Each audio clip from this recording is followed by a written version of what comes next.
Hello, this is Dr. Heather Lee, and this is a discussion about classroom management for EDS 318. This is the first of several videos related to this topic, and we're going to begin today talking about this huge, vital, critical, important area for your teaching. It's classroom management.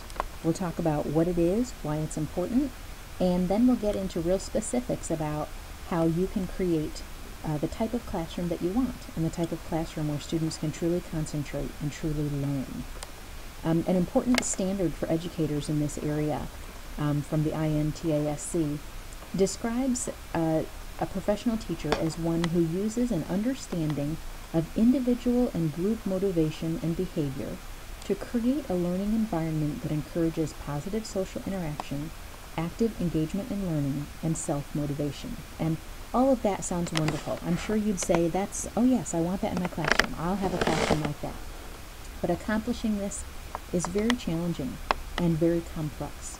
So I really encourage you to approach this prayerfully, to really consider who you are as a person, what strengths you have, what weaknesses you have, so that you can be very aware of yourself as you begin this area of managing a classroom.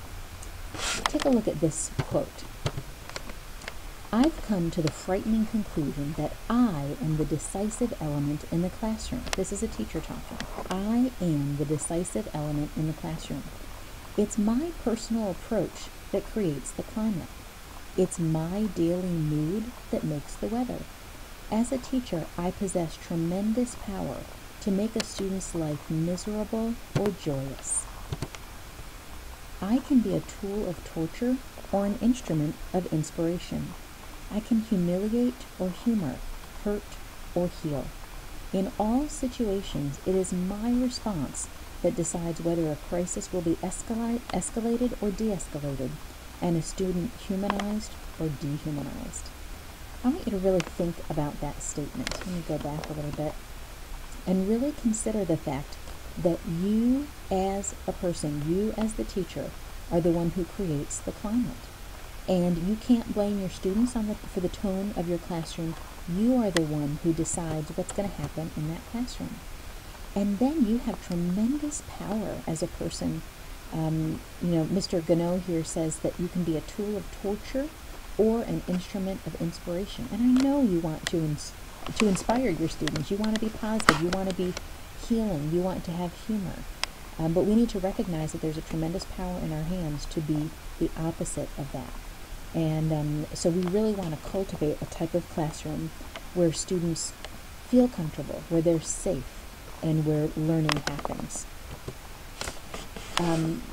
Just because classroom management can be so vague, let's talk about a specific definition of classroom management. This is by Kellogg and Kellogg.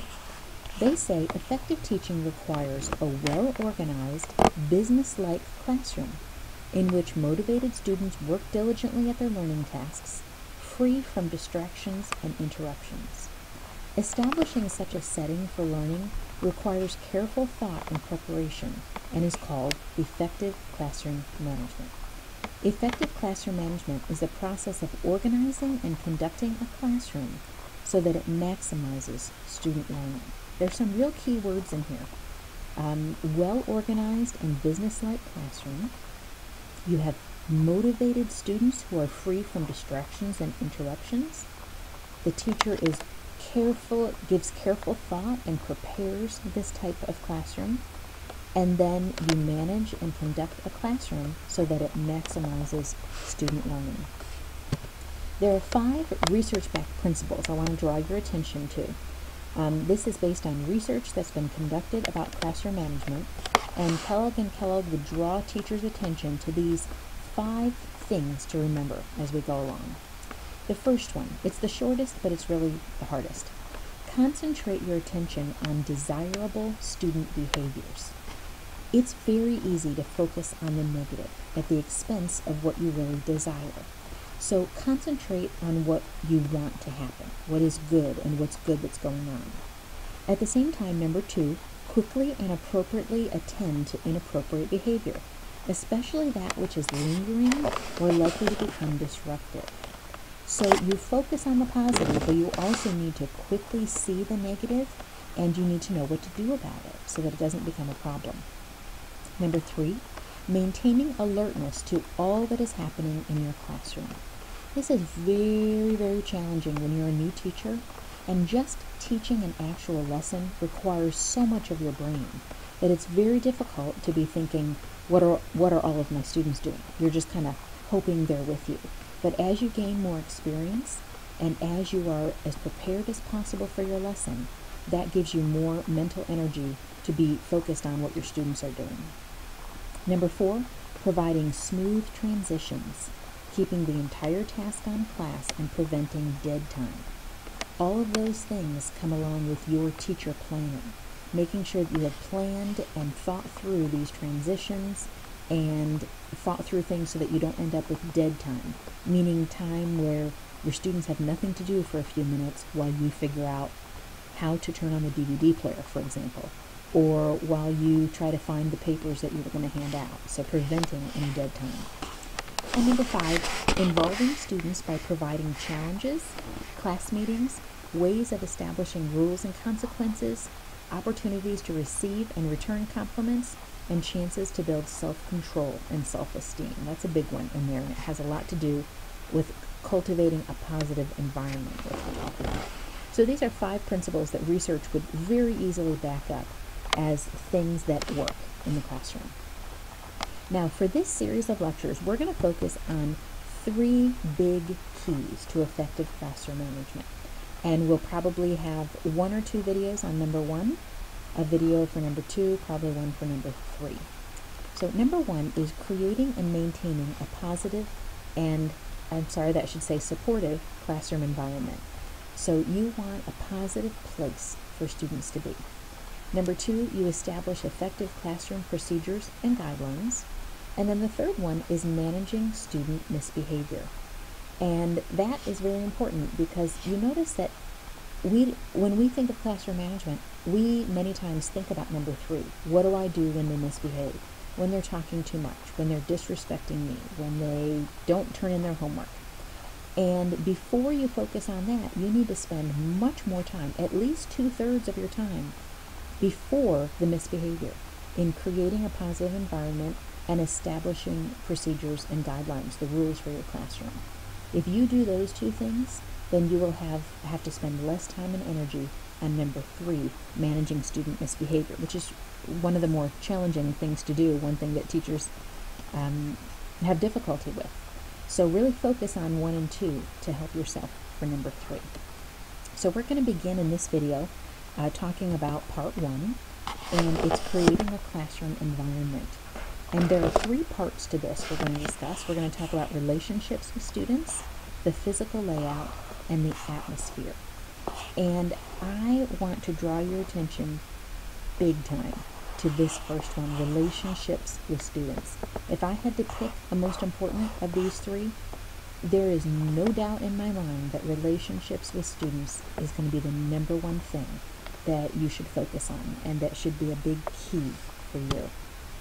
Gordon has written about inner city teachers, urban teachers, and he says that the best urban teachers show warmth and affection to their students and give priority to the development of their relationships with students as an avenue to student growth. So the best teachers are those who want to build relationships and get to know their students in order to help those students learn. We are teachers, so in the end, everything should be about students learning. But what we know is that students learn best in relationships. We all learn best when we're in a good, positive relationship with the person who is teaching us.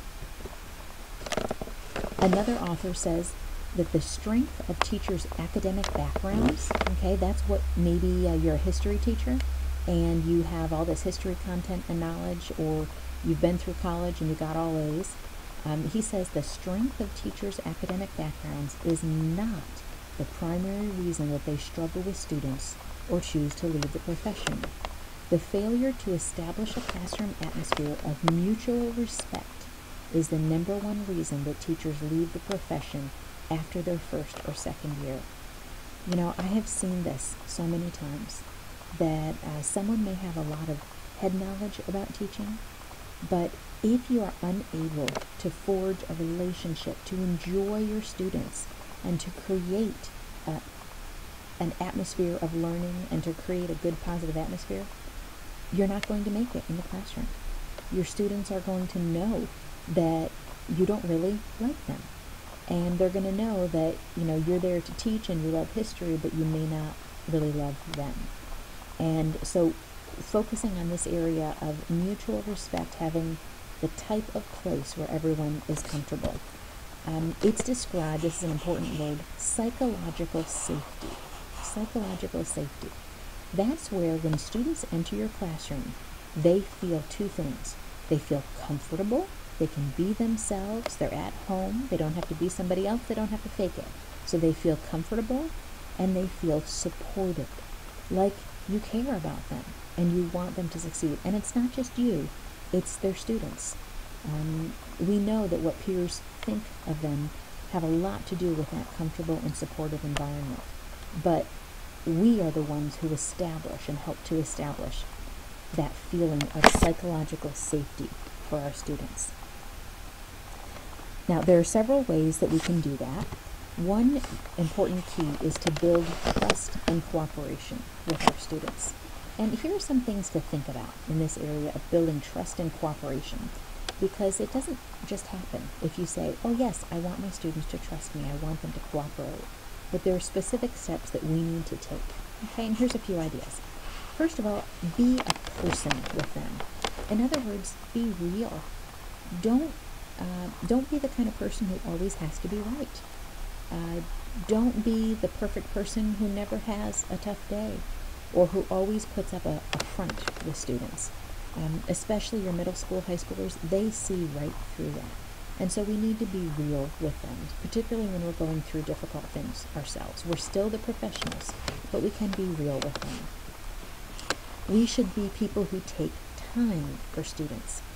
Teachers are exceedingly busy, and we always have paperwork to be done, copies to be made, lesson plans to work on, meetings to go to. There will always be things to be done. But students know when we are willing to let those things wait for a few minutes and just take the time to be with them, to listen to them, to know what's going on in their lives. Another thing on the top right hand says, get to know students individually. Get to know them as Sarah, as Benjamin, as Heather, not just as my first period class, my fifth period class, my honors class, but get to know them as people individually. So you've got to have a caring spirit. I like this phrase that we need to get into their hearts before we get into their heads. And when we practice some of these things, we start to cultivate that type of environment that we want with our students. So we're going to continue in the next video, continue talking about building relationships with students and developing this kind of positive atmosphere.